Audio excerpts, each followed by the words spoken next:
করে আমাদের সন্তানদেরকে আমরা মাদ্রাসায় বাস্তবে তাদেরকে পাঠিয়ে থাকি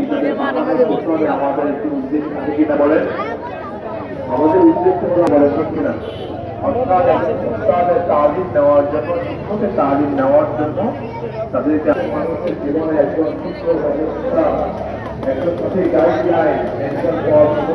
তারা কিনা বলেন পেয়ারা তালিমে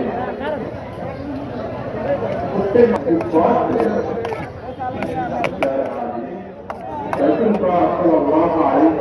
বলেন খাওয়ার মতো প্লেট নাই। ওই বালককে তাকে তালিম দেওয়ার জন্য, তাকে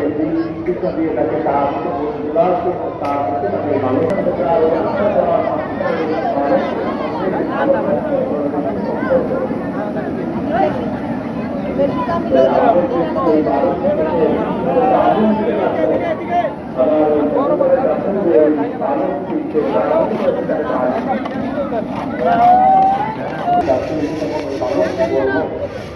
আমি আপনার সাথে এই দীর্ঘ সময় বেঁচে থাকার কারণে যেহেতু আমার দেরি নয়, সেজন্য ওই জাদুঘর